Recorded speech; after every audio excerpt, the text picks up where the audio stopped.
السلام علیکم، کیسے ہیں آپ سب؟ امید کرتی ہوں سب ٹھیک ہوں گے۔ آج کی ایپی بہت سے لوگوں کی ریکویسٹ پر لانگ لکھی ہے، پلیز رسپانس بھی اچھا دیجیے گا تاکہ میرا دل نہ ٹوٹے اور میں اسی طرح لانگ لکھنے کی کوشش کروں۔ امید کرتی ہوں ایپی پسند آئے گی۔ جنہوں نے چینل کو سبسکرائب نہیں کیا وہ چینل کو سبسکرائب کر لیں۔ شکریہ۔ بنا ٹائم ضائع کیے بڑھتے ہیں آج کی ایپیسوڈ کی طرف۔ اسیر طلب از قلم ہبہ خان، قسط نمبر 18۔ شانزے بچے روزی خان قحطوں سے تھک ہار کر گھر آتے شانزے کو پکارنے لگا، جو اپنے بابا کی پہلی پکار پر ہی جلدی سے کمرے سے باہر آ کر سلام کرتی ان کے سامنے کھڑی ہو گئی۔ وعلیکم السلام بچے، تیار ہو جاؤ، خان صاحب کی شادی میں جانا ہے۔ کوئی ضرورت نہیں ہے، آج میری طبیعت ٹھیک نہیں ہے، کل لے جانا اپنی بیٹی کو۔ شاکرا اپنا سر تھامے ہوئے بولی۔ شانزے نے اداسی سے اپنے موری کی جانب دیکھا جو اس کے بابا کے آنے سے پہلے بالکل ٹھیک تھی۔ روزی خان کو دیکھتے سر تھام کر اب خود کو بیمار سا شو کر رہی تھی۔ شانزے کی آنکھوں میں موٹے موٹے آنسو آئے۔ تم جاؤ، تیار ہو جاؤ، میں لے جاتا ہوں۔ روزی خان اپنی بیوی کی اداکاری دیکھتے غصے سے بولا، بابا کوئی بات نہیں، ہم کل چلے جائیں گے، آج موری کی طبیعت ٹھیک نہیں، میں ان کے پاس رک جاتی ہوں، جانا اتنا ضروری نہیں۔ شانزے نے مسکرا کر اپنے بابا سے کہا، وہ نہیں چاہتی تھی پھر سے گھر میں لڑائی شروع ہو جائے۔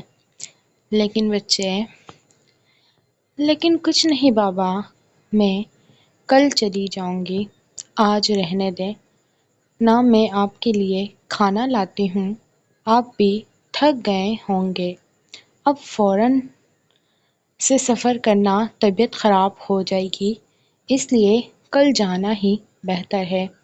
شانزے روزی خان کو تسلی دیتے کچن میں چلی گئی، جبکہ آج اس کا بے حد دل کر رہا تھا جانے کو۔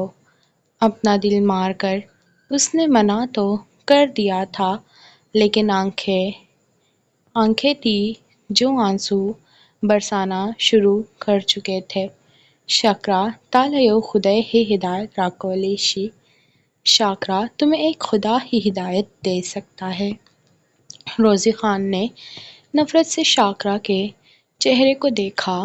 وقت گزرنے کے ساتھ ساتھ اسے مزید اس عورت سے نفرت ہو رہی تھی۔ وہ تھی ہی ایسی، کوئی اسے چاہتے ہوئے بھی محبت نہیں کر سکتا تھا۔ پی جان، یہ اتنا خوبصورت جوڑا کس نے دیا؟ عروہ اشتیاق بھری نظروں سے خوبصورت سے پٹھانی فراک پر ہاتھ پھیرتے ہوئے بولی۔ باقی ملازماؤں کے آنے کے بعد وہ اب فنکشن کے لیے تیار ہونے کی غرض سے شائستہ بی کے ساتھ انیکسی میں آئی۔ فوزیہ خانم کی خصوصی ہدایت تھی کہ حویلی کے ہر فرد نے اچھا تیار ہونا ہے۔ شائستہ بی کو وہ سب حویلی کا ایک فرد ہی مانتے تھے۔ حویلی میں جب بھی کوئی فنکشن ہوتا، شائستہ بی کے لیے پہننے کے لیے خوبصورت سوٹ فوزیہ خانم منگواتی تھی۔ اس بار ان کے ساتھ عروہ کے لیے بھی ایک خوبصورت سا پٹھانی فراک منگوایا، جبکہ شائستہ بی کے لیے ان کے عمر کے لحاظ سے ایک خوبصورت سی سادہ سمپل سی کرتی منگوائی تھی۔ بچہ یہ تمہارا ہے، خانم نے تمہارے لیے منگوایا ہے، آج تم نے یہ سوٹ پہن کر خوبصورت لگنا ہے۔ لیکن میں کیسے پہن سکتی ہوں؟ مجھے ہانیہ بی بی نے جو کپڑے دیے ہیں میں ان میں سے کوئی پہن لوں گی، یہ بہت مہنگے ہیں، ویسے بھی میں نے حجاب پہننا ہے۔ عادل خان کو یاد کرتے عروہ ایک بار پھر جی جان سے لرزی۔ اگر وہ اسے اپنی حویلی میں ایسے دیکھ لیتا، اس دن تائی نے جو اس پر الزام لگایا تھا اور پروفیسر عادل غصے میں وہاں سے گیا تھا، وہ وقت ابھی بھی کسی فلم کی طرح عروہ کی نظروں کے سامنے لہرا رہا تھا۔ گھر میں شادی ہو رہا ہے، شادی کے بعد تم پہن لینا، بڑی خانم ناراض ہوگا، بی جان خفگی سے اس کی جانب دیکھتے ہوئے بولی۔ لیکن ویکن کچھ نہیں بچہ، ہم نے کہہ دیا تم یہی پہنے گا۔ بی جان نے ذرا سختی سے اسے ڈپٹا۔ عروہ نے مجبوراً ہاں میں سر ہلایا۔ شائستہ بی نے اس کے لیے اتنا کچھ کیا تھا، وہ اتنا تو کر ہی سکتی تھی۔ عروہ اس خوبصورت سے سوٹ کو اٹھاتی واش روم میں چلی گئی۔ شائستہ بی نے اوپر کی جانب دیکھتے اس کے اچھے نصیب کی دعا کی۔ 2-3 دنوں میں ہی عروہ انہیں بے حد عزیز ہو چکی تھی۔ سب اپنی اپنی تیاریوں میں مگن تھے۔ رات کی تاریکی نے ہر شے کو اپنی لپیٹ میں رکھا تھا۔ خان حویلی روشنیوں سے جگمگا رہی تھی۔ بڑوں کے لیے میوزیکل نائٹ کے انتظامات باہر لاؤنج میں کیے گئے تھے۔ خوبصورت دریا بچھا کر زمین پر بیٹھنے کا انتظام کیا گیا تھا۔ صوفے کناروں پر لگائے گئے تھے۔ گاؤں کے کچھ لوگ اور قریبی رشتہ دار بھی موجود تھے۔ خواتین کو زنان خانے میں رہنے کی خصوصی ہدایت جاری کی گئی تھی۔ بس 1-2 دن رہ گئے تھے، سب بچے لوگوں کو اجازت مل گئی تھی ہلا گلا کرنے کی۔ منتہا ڈارک جامنی سلک کی فراک اور ہم رنگ چوڑیاں، بلیک رنگ پاجامہ، زیب تن کیے لائٹ گولڈن اور ڈارک بلیک دوپٹہ ایک طرف، کندھے پر کھول کر ڈالے لائٹ سا میک اپ کیے، کانوں میں بڑے بڑے جھمکے پہنے جو اس پر خوب جچ رہی تھی، وہاں بیٹھی روشنیوں کو مات دے رہی تھی۔ اوئے یہ لو تمہارا بندہ میسج کر رہا ہے، ہانی منتہا کو اس کا موبائل پکڑاتے ہوئے بولی۔ یہ بندہ کیا ہوتا ہے؟ لالا ہے تمہارا؟ تمیز سے منتہا نے اسے گھورا۔ اوئے ہوئے لالا کی رانی، یہ پکڑو اور میرے لالا کے بے چین دل کو قرار دو۔ کب سے کالز پر کالز، میسج پر میسج کیے جا رہا ہے، بس ہو گئی، خوش اور عزت سے بولوں۔ اپنے منہ پر ہاتھ رکھے ہانیہ کھلکھلا کر ہنسی۔ پاس پڑا کشن اٹھا کر منتہا نے اسے مارا، جبکہ ہانیہ ہاتھ جوڑ کر معذرت کرتی مشال کے پاس چلی گئی۔ اسکرین کے اوپر جگمگاتے واٹس ایپ نوٹیفیکیشن دیکھتے چہرے پر گلال بکھرا تھا۔ زریز خان نے اسے بولا بھی تھا تیار ہو کر پک بھیجنا، جو کہ منتہا نے بھیجنا گوارا نہیں کیا تھا۔ اچھا نہیں کیا خانم آپ نے پک نہ بھیج کر خان ناراض ہو گیا۔ زریس خان کا میسج پڑھتے منتہا کا چہرہ مسکرانے کے باعث یکدم سرخ ہوا تھا۔ سارا خون جیسے چہرے پر سمٹ آیا تھا، پلکیں لرزی تھیں۔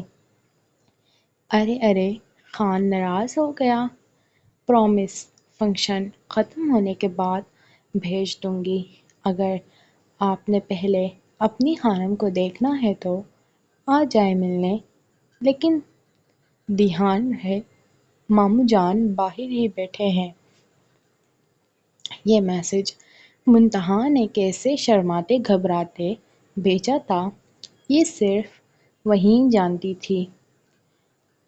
اگر میں آ گیا خانم، پھر میرا دل جانے کو نہیں کرے گا، آپ کی جان خطرے میں پڑ جانی، اس لیے شرافت سے پک بھیج کر اپنے خان کے بے چین دل کو قرار دیں۔ سارے مرد زنان خانے میں بیٹھے ہوئے تھے، کزن پارٹی بھی سارے آپس میں جھنڈ بنائے بیٹھے تھے۔ شناور خان 3 سے 4 دفعہ باہر لاؤنج میں چکر لگا چکا تھا، لیکن جس شخص کو دیکھنے کی دل میں تمنا جاگ رہی تھی وہ ابھی تک نہیں آئی تھی۔ زریس اس کی حرکتیں دیکھتے اسے گھورے جا رہا تھا۔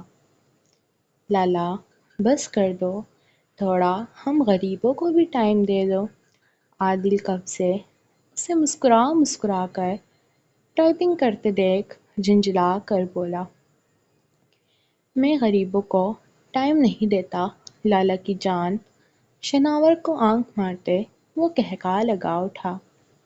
بھیج دوں گی، ابھی انجوائے کرنے دے، میری پہلی شادی ہے، اس میں بھی آپ سے باتیں کر کے انجوائمنٹ نہیں کر پاؤں گی۔ رات کو پک مل جائے گی، اللہ حافظ۔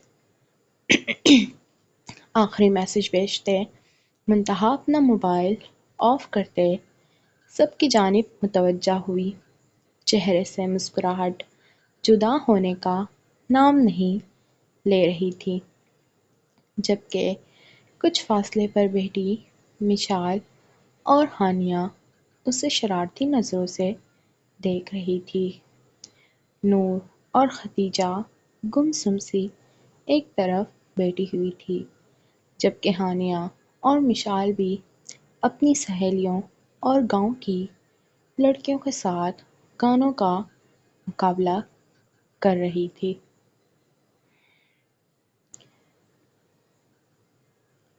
کہاں رکھ دیا؟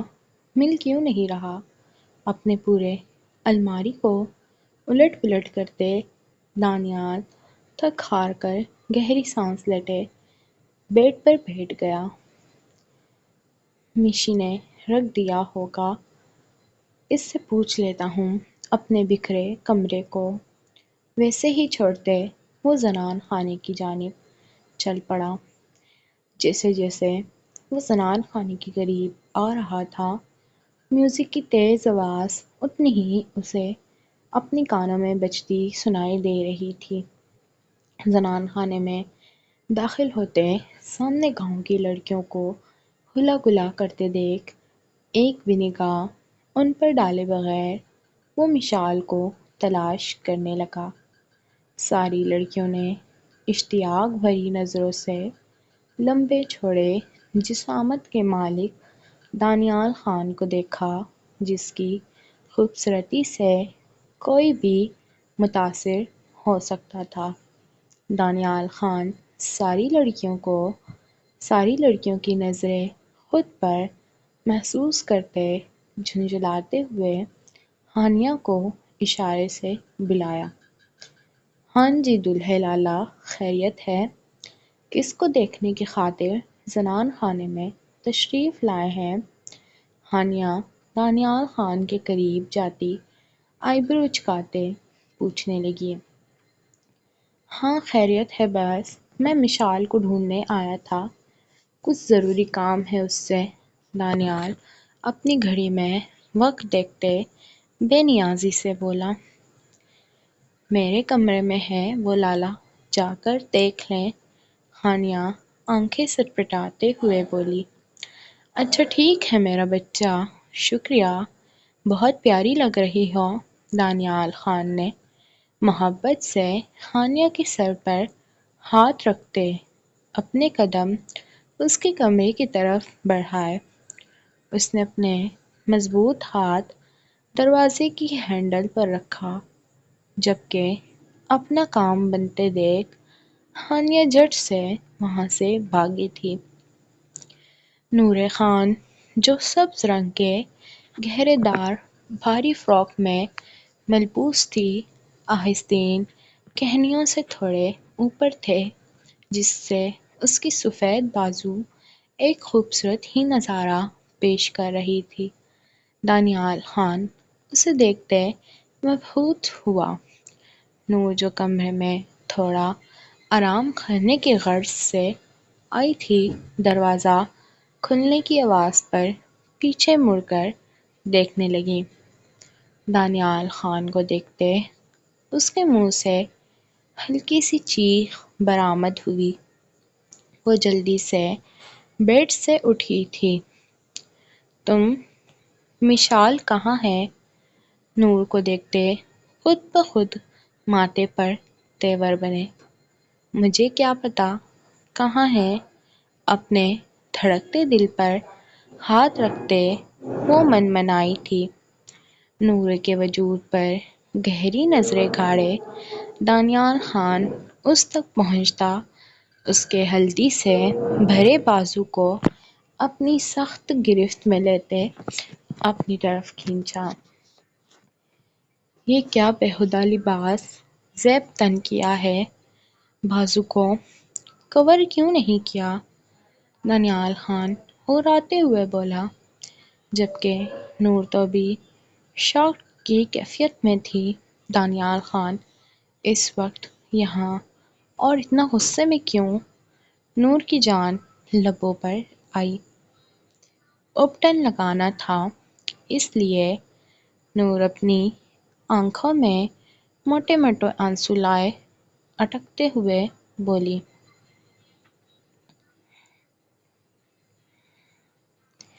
تمہارا نام میرے نام کے ساتھ جڑنے والا ہے نور خان۔ میں نہیں چاہتا میرے نام سے منسوب ہونے والی لڑکی اتنی بیہودہ کپڑے پہنے جو سب کی نظروں کا مرکوب بنے، سمجھی؟ ابھی تم میرے نام کے ساتھ نہیں منسوب، ورنہ قسم خدا کی نور خان اتنے بے حیا کپڑے زیب تن کرنے میں تمہارا قتل کر دیتا۔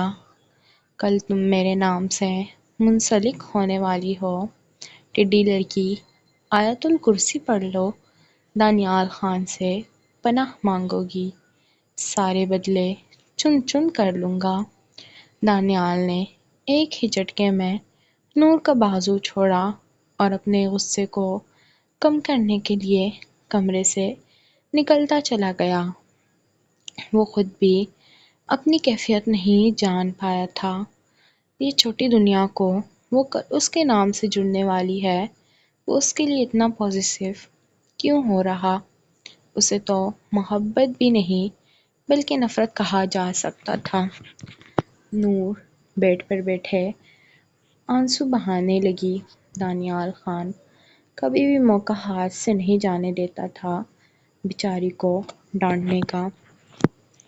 دانیال خان کو مردان خانے کی طرف بڑھتے دیکھ ہانیہ اور مشال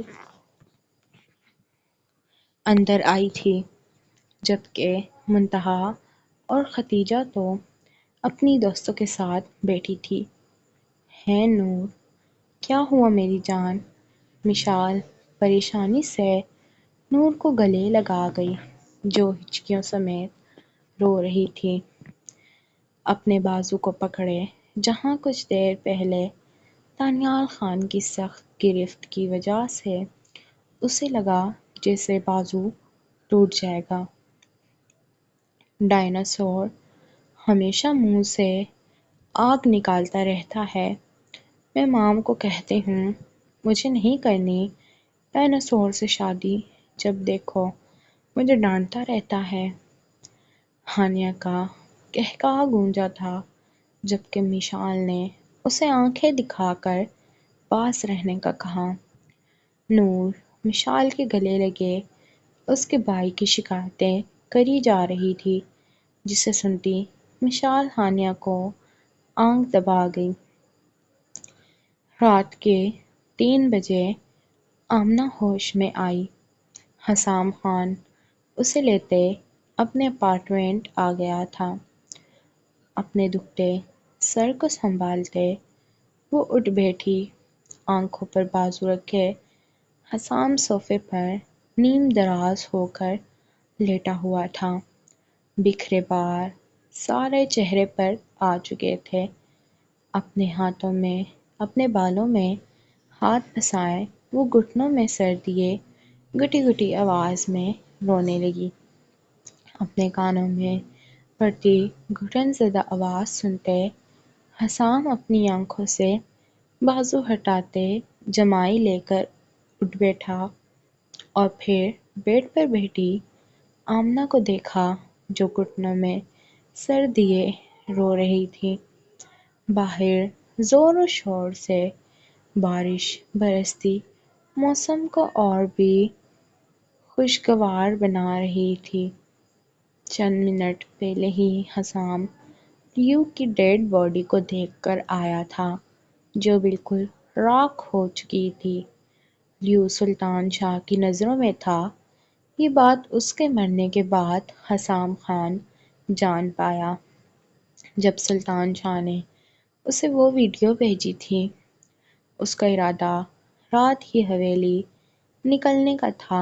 حدیقہ خانم، زارون خان، دانیال خان، زریز خان کی اتنی کالز آ چکی تھی وہ خود بھی اکتا چکا تھا۔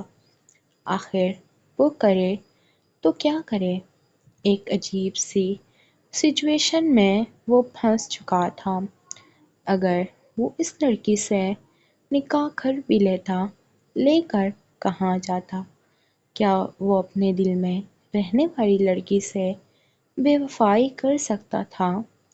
بالکل نہیں۔ وہ تو اس کے دل میں بستی تھی جسے وہ دل و جان سے چاہتا تھا۔ اس کی شادی میں شرکت کرنا اس کے لیے سہانے روح تھا۔ اٹھو، فریش ہو جاؤ، آدھے گھنٹے بعد نکاح ہے ہمارا، میں کچھ دیر میں آتا ہوں۔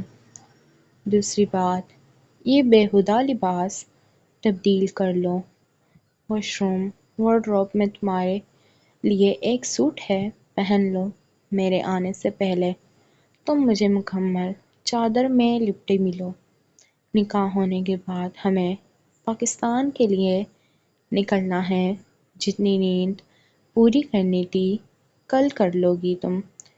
اب تیار ہو خانوں کی دنیا میں قدم رکھنے کے لیے۔ اس کے جھکے چہرے کو گھور کر حسام خان سخت وارننگ دینے لگا۔ اس کی بھاری آواز پر آمنہ نے اپنی سوجی ہوئی آنکھیں اٹھائی تھیں۔ پاکستان کیوں؟ میں تمہیں جواب دے نہیں ہوں لڑکی، جو کہا ہے بالکل ویسے کرو۔ میں بھی آپ کی حکم کی پابند نہیں ہوں، جو پوچھا ہے اس کا جواب دیں۔ وہ بھی بدلے میں دبے دبے لہجے میں گھررائی۔ آمنہ کا آگ لگانے والا جواب سنتے حسام کے تن بدن میں شعلے بھڑکے تھے۔ میرے حکم کی پابند نہیں ہو، جلد ہو جاؤ گی۔ اگر نکاح کرنا ہے، میری عزت بننا ہے، جو کہہ رہا ہوں وہ کرو۔ اس وقت میرے پاس بالکل فضول وقت نہیں ہے تمہاری باتیں سننے کا۔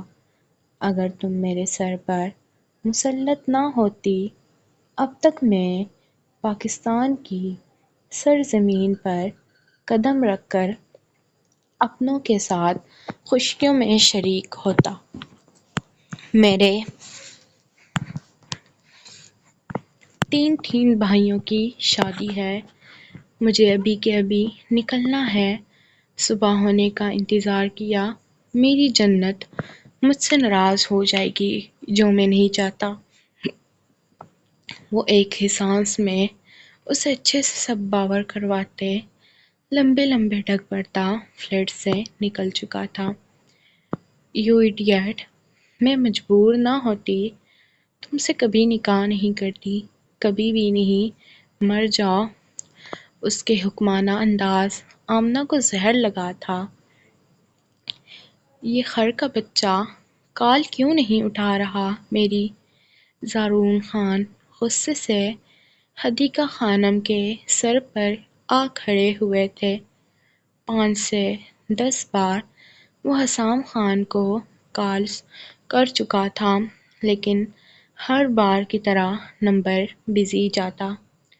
مجھے کیا پتا آپ کا بیٹا ہے، آپ پر گیا ہے۔ میری کون سی سن رہا کہہ رہا تھا فنکشن شروع ہونے سے پہلے پہلے پہنچ جاؤں گا، لیکن ابھی تک آیا نہیں۔ جیسے ڈھیٹ آپ ہیں ویسے آپ کی اولاد۔ زارون صاحب اب شکوہ شکایتیں نہ کیجیے، سب کے درمیان سے اٹھا کر مجھے یہاں بلا لیا، کچھ تو شرم و لحاظ کرا کریں، اپنی عمر دیکھ لیں۔ غصے سے بڑی بیٹی حدیقہ خانم جوالا مکھی کی طرح پھٹ کر زارون خان پر برسی تھی۔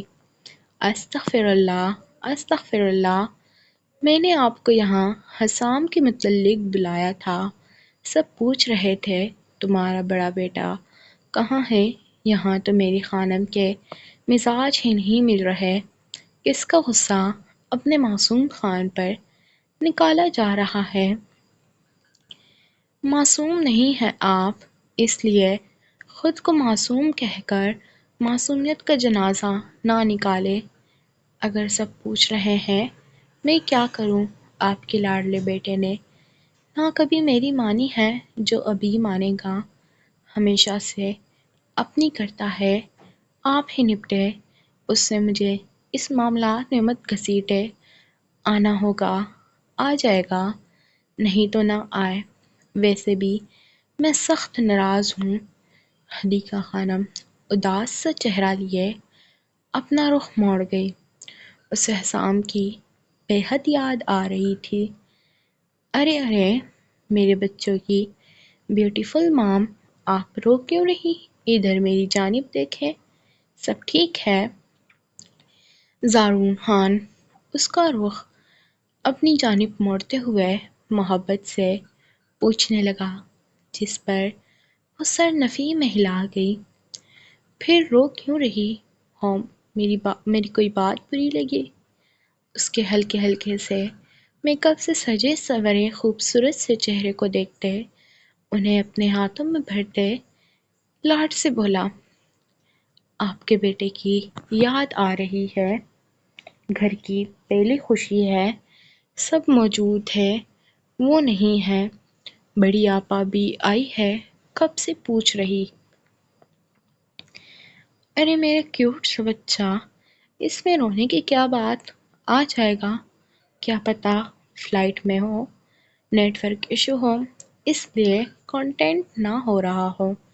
اب رونا بند کرو، چلو شاباش۔ بے شرم ہٹے دور، میں آپ کا بچہ نہیں ہوں، ہاں لیکن آپ کے بچوں کی ماں ضرور ہوں۔ زارون خان کے سینے پر مکہ جڑتے حدیقہ خانم مسکرائی۔ ماشاءاللہ ماشاءاللہ، میری خانم مسکرائی ہے؟ زارون خان اسے آنکھ مارتے ہوئے بولا۔ حدیقہ خانم سٹپٹاتے ہوئے ان سے دور ہوئی۔ بس اب زیادہ شوخیاں نہ مارے، میں جا رہی ہوں باہر، آپ بھی جا کر مردان خانے میں بیٹھ جائیں شرافت کے ساتھ، اور جب آپ کا بیٹا کال اٹھائے نا، میری طرف سے بھی ڈانٹ دیجیے گا، ساتھ میں یہ بھی کہیے گا جب آؤں نا تو اپنی موم سے بات تک مت کرنا، کیونکہ وہ سخت خفا ہے تم سے۔ حدیقہ خانم زارون خان سے کہتی جانے کے لیے مڑی۔ میری بچوں کی موم سنیں۔ جی میرے بچوں کے ڈیڈ سنائیں۔ حدیقہ خانم اس کی جانب اپنا رخ موڑتے زارون خان کے انداز میں بولی۔ بہت خوبصورت لگ رہی ہیں ماشاء اللہ سے۔ ہائے کمبخت دل، دھڑکا دیا آپ نے میرا۔ آپ کا دل تو ہمیشہ سے مجھے دیکھ کر دھڑکتا رہتا ہے۔ شرم کر لے، 3 جوان بچوں کے باپ ہیں۔ یہ عمر آپ کے دادا بننے کی ہے، اس قسم کی گفتگو کی نہیں۔ حدیقہ خانم انہیں سختی سے اپنی عمر باور کرواتی جن کی طرح روم سے غائب ہوئی۔ زارون خان مسکراتا اپنے بالوں میں ہاتھ پھیرنے لگا۔ میں بور ہو گئی ہوں ہانی، ایک جگہ بیٹھ کر۔ ختیجہ کب سے نیند کی وجہ سے جھولے لیتی بامشکل سب کے ساتھ بیٹھی تھی۔ رات کے 11 بج رہے تھے۔ زیادہ سے زیادہ لوگ اپنے اپنے گھروں میں جا چکے تھے، بس کچھ ہی مہمان تھے، وہ بھی اپنے اپنے گھر جانے کی تیاریوں میں تھے۔ ہانیہ شانزے کی راہ تکتی رہ گئی۔ وہ نہیں آئی تھی۔ اسے رونا آیا۔ اتنے دل سے اس نے شانزے کو انوائٹ کیا تھا، اس نے ہانی کا مان نہیں رکھا۔ ٹھیک ہے میں ایسا کرتی ہوں، تمہیں کمرے میں لے کر جاتی ہوں۔ ہم نے تو آج کی رات اٹھ کر گزارنی ہے بھئی، حویلی میں پہلی شادی ہے، پھر نہ جانے کب آئی ہوگی شناور اور عادل لالا کی۔ تم لوگ کرتے رہو انجوائے، مجھے تو بے حد نیند آ رہی ہے، مجھے میرے روم میں لے جاؤ۔ منہ پر ہاتھ رکھے ختیجہ نے جمائی لی تھی۔ ہانیہ اسے روم میں لے گئی، جبکہ مشال اور منتہا نور سے دانیال کے متعلق انٹرسٹنگ باتیں سننے لگی، جس پر وقفے سے دونوں کے قہقہے گونج رہے تھے۔ عروہ جو شائستہ بی کے کہنے پر تھوڑی دیر کے لیے زنان خانے کی جانب آئی تھی، اس طرح سب کو ہنستے مسکراتے دیکھ آنکھوں میں نمی ابھری۔ کاش وہ بھی اس طرح سب فیملی کے ساتھ گھل مل کر یہ شادی انجوائے کرتی۔ ارے تم ادھر کیا کر رہی ہو؟ ادھر آؤ ہمارے پاس۔ مشال عروہ کو دروازے پر کھڑے دیکھ اپنے پاس بلانے لگی۔ نہیں میں جا رہی ہوں، آپ لوگوں کو اگر کچھ چاہیے ہو تو مجھے بلا لیجیے گا، میں لے آؤں گی۔ عروہ جانے کے لیے مڑی ہی تھی جب مشال اپنی جگہ سے اٹھتی زبردستی اس کا ہاتھ تھامے منتہا اور اپنے ساتھ بٹھا گئی۔ کیا ہے یار، کیا ہر ٹائم اداس سا چہرہ لے کر گھومتی ہو؟ جب بھی دیکھوں ہر ٹائم کچن کے سامنے منڈلاتی رہتی ہو۔ ہمارے ساتھ بھی انجوائے کر لیا کرو، ضروری نہیں ہے صرف گھر کے کام ہی کرتی رہو۔ مشال اس کے سر پر ہلکی سی چھیٹ رسید کرتی بولی۔ اسے عروہ اپنی ہم عمر ہی لگی، اس لیے تھوڑا سا گھل مل کر اس کے ساتھ باتیں کرنے لگی۔ نہیں وہ بس ایسے ہی، عروہ مسکرا کر بولی، لیکن چہرے پر دکھ صاف واضح تھا، جسے بچہ دیکھ کر بآسانی اندازہ لگا سکتا تھا کہ وہ اداس ہے۔ تم اتنا اداس کیوں رہتی ہو؟ چشمش، موٹو، گولو مولو۔ مشال زور سے عروہ کے دونوں گال کھینچتے ہوئے کھل کر کھلکھلائی۔ مشال کی بات سنتے عروہ کا چہرہ بلش کرنے لگا، وہ شرماتے نظریں چکا گئی۔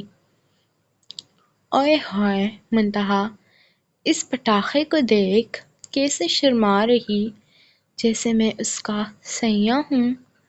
بدتمیز، کیا ہر ٹائم تنگ کرتی رہتی ہو، کبھی مجھے، کبھی نور کو، کبھی اسے، ختیجہ کو، کبھی سدھر جایا کرو۔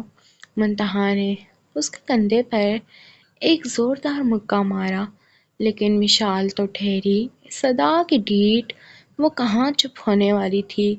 وہ مزید دونوں کو تنگ کرنے لگی، اور وہ بھی اپنے سارے دکھ غم بلائے سکون سے دونوں کے ساتھ بیٹھی کچھ دیر خود کو پرسکون کرنے لگی۔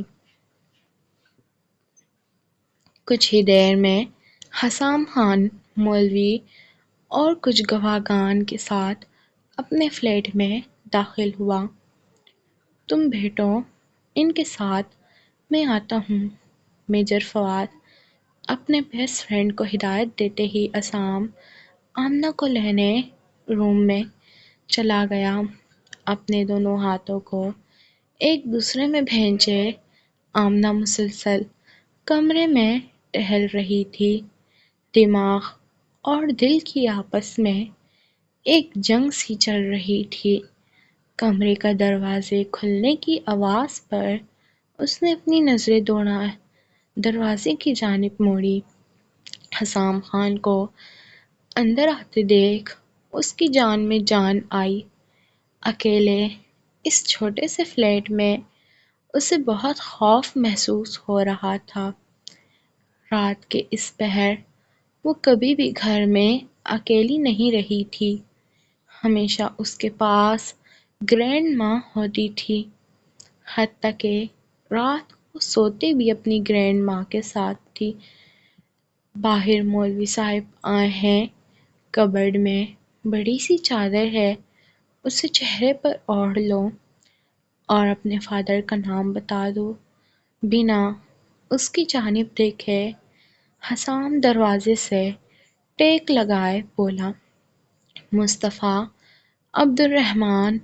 اپنے خشک لبوں پر زبان پھیرتے وہ آہستگی سے بولی، فواد کو میسج ٹائپ کر کے بھیجتے۔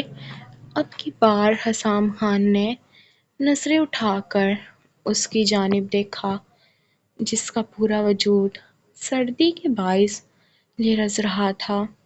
بارش تھم چکی تھی۔ ہر جگہ سردی کا بصیرہ کر کے کبرڈ سے بڑی سی چادر نکالتے آمنہ نے اچھی طرح خود پر اوڑھا۔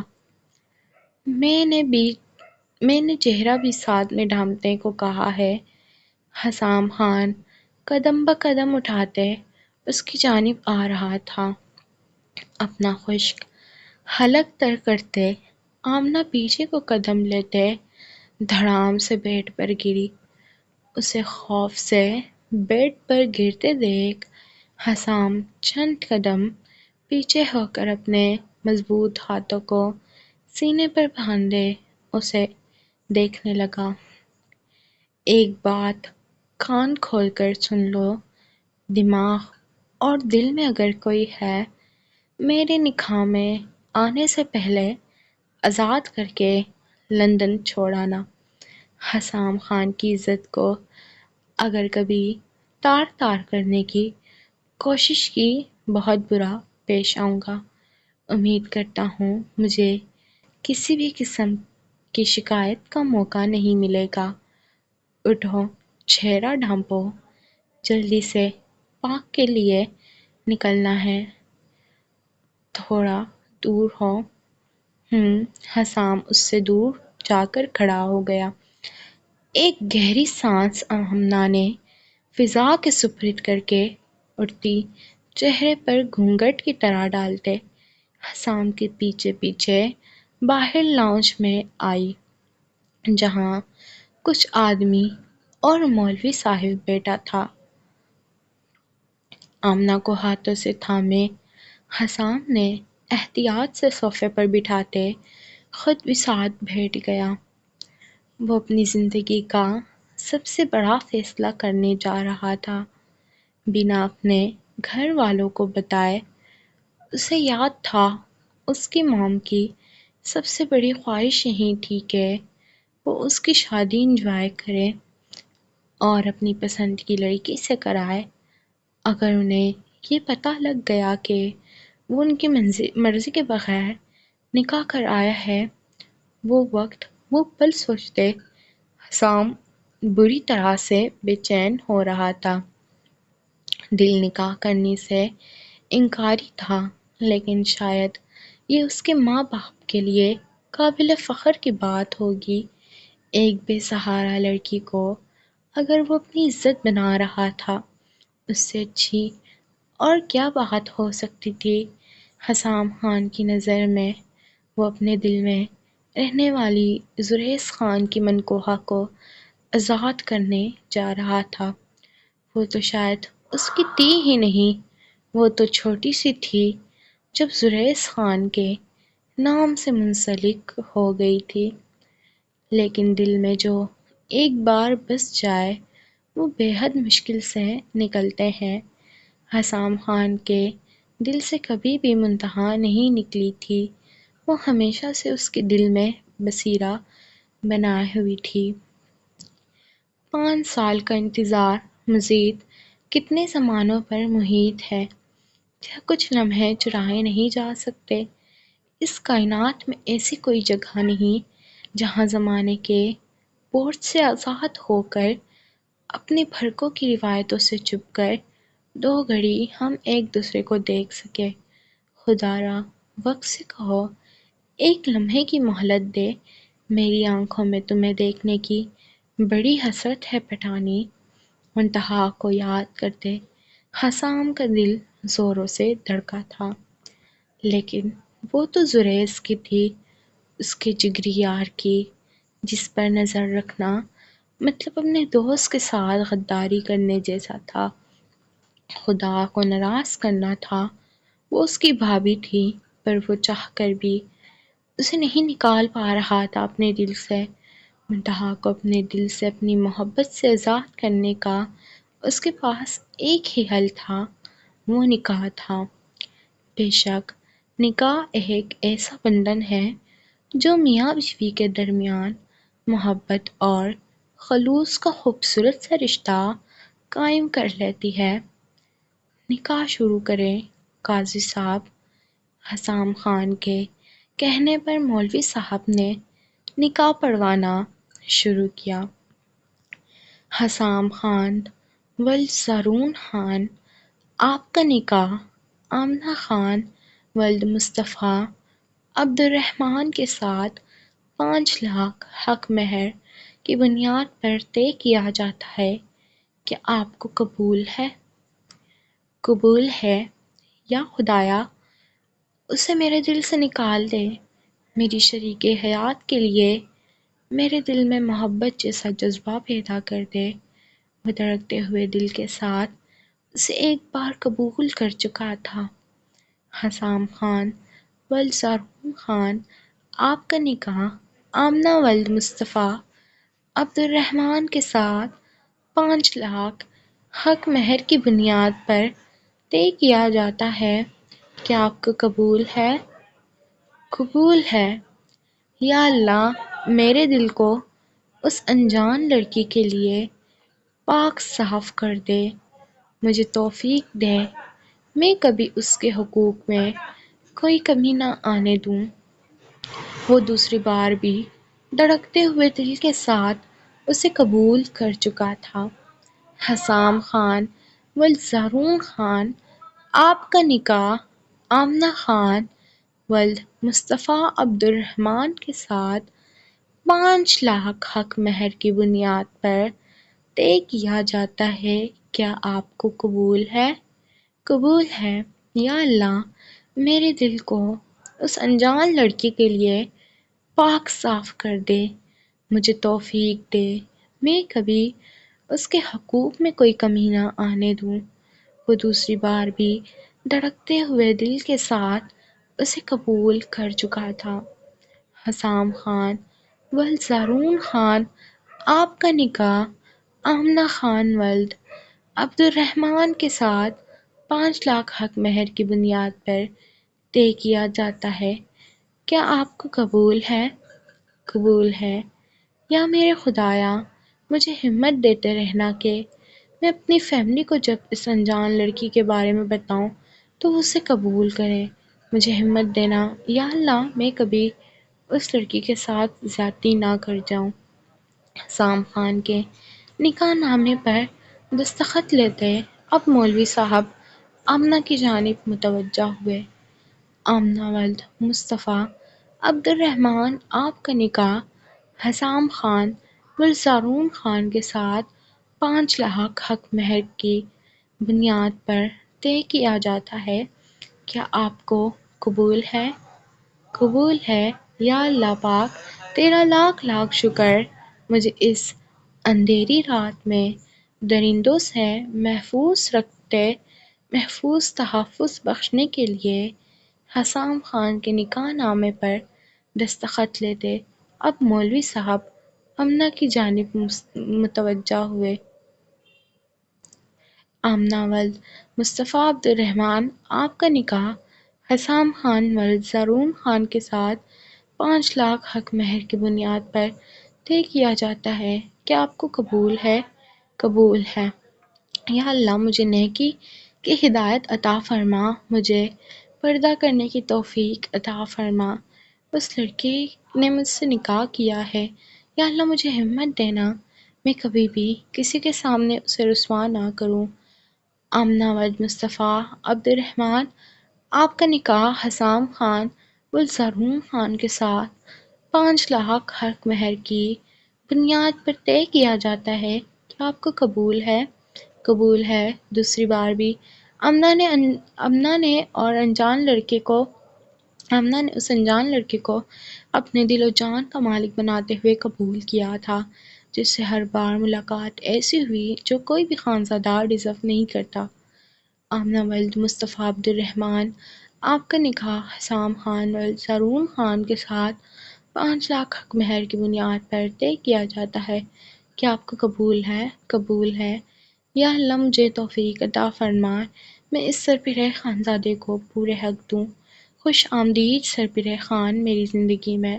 نکاح ہوتے ہوئے ہر طرف مبارکباد کا شور گونج اٹھا تھا۔ حسام کے دوست جو نکاح میں گواہان کے طور پر شریک ہوئے تھے، ان سب نے حسام کو گلے لگاتے ہوئے اسے مبارکباد پیش کی تھی، اور آمنہ یوں ہی صوفے پر بیٹھی رہ گئی تھی، اپنی زندگی میں آنے والے وقت، آنے والے حالات کو سوچ کر اس کے ہاتھ پیر ابھی سے کانپ رہے تھے۔ اب اس نے اپنی زندگی کو یوں ہی چھوڑ دیا تھا آنے والے وقتوں کے رحم پر۔ اب آگے جو بھی ہونے والا تھا وہ اپنے اللہ پر بھروسہ رکھنا چاہتی تھی، کیونکہ اگر اس کا ایمان اپنے اللہ پر مضبوط ہوگا تو بے شک کوئی بھی چیز اس کا کچھ بھی نہیں بگاڑ سکتی۔